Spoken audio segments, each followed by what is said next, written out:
নমস্কার শ্রোতা বন্ধুরা, আজকের ভিডিওটিতে আমি কালীকে নিয়ে আলোচনা করব, যেটা ঠাকুর শ্রীরামকৃষ্ণ যার আরাধ্য দেবী ছিল। এই কালীকে নিয়েই তার সমস্ত কিছু সিদ্ধি সাধনা, যা কিছু ঘটনা ঘটেছে এই কালীকে করেই। তো এই কালীকে কিন্তু উনি শুধু পূজারী ব্রাহ্মণ হিসাবে তার পরিচিত ছিল না, কালীকে তিনি সাক্ষাৎ দর্শন করেছিলেন এবং ঠিক মানুষের মতনই তার সঙ্গে ব্যবহার করতেন, তাকে খাওয়াতেন,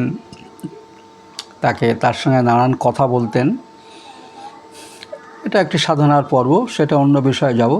তা আজকে এই কথামৃত প্রসঙ্গ থেকে যে আলোচনাটা চলছে, সেই আলোচনায় কালী তত্ত্ব নিয়ে একটু আলোচনা হবে। আপনারা শেষ পর্যন্ত দেখবেন, ভিডিওটি শুনবেন। তার আগে আমি একটু বলে নিই যে এই কালী তত্ত্বর বা কালী সাধনা কিন্তু আমাদের রামপ্রসাদ সেন, সাধক কবি রামপ্রসাদ সেনের জন্যই খুব বিখ্যাত হয়ে উঠেছিল। তিনি মাতৃ সাধক হিসাবে তিনিও মাকে দর্শন করেছিলেন। তিনিও প্রায় মায়ের সঙ্গে ছেলে খেলার মতো আর কি, তার সঙ্গে ব্যবহার করতেন। মাকে তার নিজের আপন লোকের মতো ভেবে সাধনা করতেন। এটা যে গভীর সাধনা ফাধনা করার, জপ তাপ কঠোর সাধনা, সেসব উনিও করেননি। তিনি আবার সঙ্গীতের মাধ্যমে মাকে দর্শন লাভ করেছিলেন এবং মায়ের সঙ্গ করেছিলেন। এটা হয়তো সকলেই দেখেননি, এর খালি চোখে তো এগুলো সবাই দেখতে পাবে না, কিন্তু উনি সবসময় অনুভব করতেন মা তার সঙ্গেই রয়েছেন। শ্রীরামকৃষ্ণ এইভাবেই তিনি সাধনা করেছিলেন এবং তিনি আজ আমাদের মনের কোঠায় চলে এসছেন, যে প্রত্যেক ঘরে ঘরে চলে এসছেন শুধু এই সাধনার জন্য, যে তিনি মাকে সাক্ষাৎ ব্রহ্মময়ী রূপে দেখতেন। কালী ব্রহ্ম, এটা 100 বার সেই কথাই আলোচনা হবে। তিনি আদ্যাশক্তি, তিনি লীলাময়ী, তিনি সৃষ্টিস্থিতি তিনিই করছেন, সৃষ্টিস্থিতি প্রলয় তিনি করছেন। কালী ব্রহ্ম, ব্রহ্মই কালী, যেদিক থেকে যাওয়া যায় আমরা তাকে ব্রহ্মময়ী কালীও বলতে পারি। যাই হোক, তা উনি সেই প্রসঙ্গে একটু ব্যাখ্যা করেছেন। বলছেন যে আমরা একই ব্যক্তি নাম রূপভেদ হয়, যেমন জল, ওয়াটার, পানি।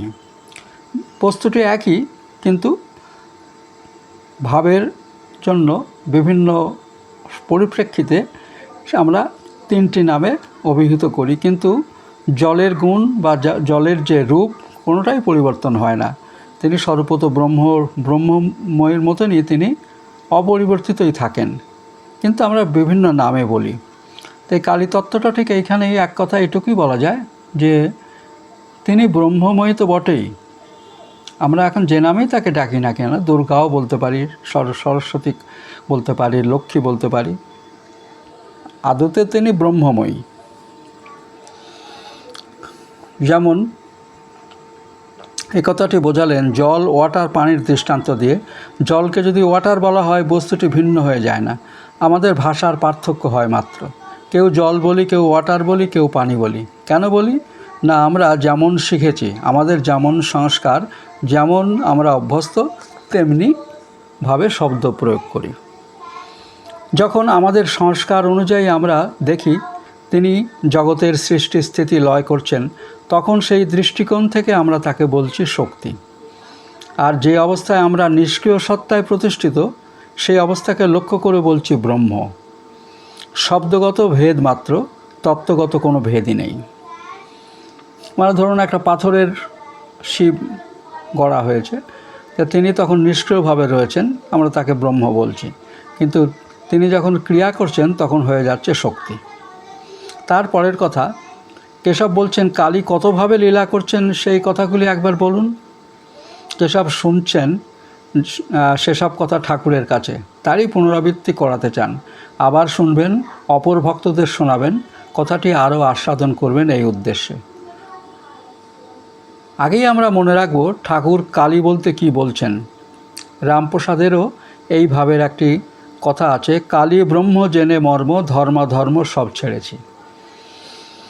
কাজে এটা যদি মর্মে যদি ব্রহ্মর রূপটা যদি আমাদের, তিনি ব্রহ্মময়ী এই ভাবটা যদি প্রতীত হয়ে যায়, বসে যায়, তখন আর ধর্মের আচরণ করারও কোনো প্রয়োজন পড়ে না। ঠাকুরও যেরকম ঠাকুরের আচরণ, পূজা পাঠের যে তার কোনো ইয়ে ছিল না, কোনো বালাই ছিল না। তিনি সাক্ষাৎ খাওয়ার তুলে তার মাকে মুখে দিতে যেতেন। তা এইরকম ব্যাপারটার ধর্ম সব ছেড়েছি। আমাদের ধর্মীয় যে আচার অনুষ্ঠান, ব্রহ্মকে একবার যদি জানা যায় তাহলে কিন্তু আর সেটার প্রয়োজন হয় না। অথবা আর এক জায়গায় বলছেন, মাতৃভাবে আমি তত্ত্ব করি জানে, সেটা চাতরে কি ভাঙব হাঁড়ি, বোঝো না রে মন ঠারে ঠোরে। এটা রামপ্রসাদের কথা। যাকে আমি মাতৃভাবে আরাধনা করি তাকে তার ব্যাখ্যা করে সকলের সামনে কি প্রকাশ করব? ইঙ্গিতে বলছি, বুঝে নাও। ভাব হচ্ছে এই, যাকে আমি মা বলি, কালী বলি, শক্তি বলি বা বিভিন্ন দেবদেবী রূপে বর্ণনা করি, আসলে তিনি সেই ব্রহ্ম। একথা কি আর বেশি করে খুলে বলতে হবে? মোদ্দা কথা হচ্ছে এইটুকুই, যে ব্রহ্মময় সত্তা হিসাবে যদি আমরা ব্রহ্মের সত্তা হিসাবে সমস্ত জগৎকে দেখতে অভ্যস্ত হয়ে যাই, তখন কিন্তু আমাদের পূজা পাঠ আচার নিষ্ঠা কোনো কিছুর প্রয়োজন হয় না। তো এই বোধটা তৈরি করার জন্য আমাদের যত গণ্ডগোল, যত সমস্যা, এবং আমাদের কঠোর পরিশ্রম যে করতে হয়, বুদ্ধিকে শানিত করতে হয়, কত ধর্মকথা শুনতে হয়, মহাপুরুষ সঙ্গ করতে হয়, সাধু সেবা করতে হয়। এই যে জিনিসগুলো, এই জিনিসগুলো কিন্তু যদি তার উপলব্ধিতে একবার এসে যায়, বোধের মধ্যে যদি এসে যায়, তখন আর কোনো প্রয়োজন হয় না।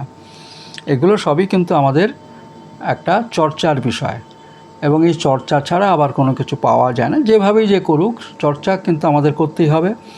আমরা যদি অভ্যাস যদি না করি, প্রাথমিক অবস্থাতে ধর্মের যে অভ্যাসগুলো, সেই অভ্যাসগুলো আমাদের সকলকেই করতে হবে, না হলে আমরা সেইখানে পৌঁছতে পারবো না। যাই হোক, আজকের বিষয়টি খুব বেশি দূর এগোনো গেল না। ঠাকুর যেটুকু ব্যাখ্যা করেছেন সেটুকুই শুধু বললাম। মোদ্দা কথা এইভাবে তো আমরা মোটামুটি প্রতিষ্ঠিত হয়ে গেছি যে কালী ব্রহ্মময়ী। এটা এখন অনেকের মুখে শোনা যায়, কিন্তু এটি আমাদের উপলব্ধি করতে হবে। এই উপলব্ধি ধর্ম। ধন্যবাদ। আবার পরের ভিডিওতে আমাদের দেখা হবে। ভিডিওটি অবশ্যই শুনবেন, শুনে কমেন্টসও করবেন। এগুলো তো সাধু সঙ্গ, এ কথাগুলো আলোচনা করতে করতে আমাদের হৃদয় খুলে যাবে। ধন্যবাদ, নমস্কার।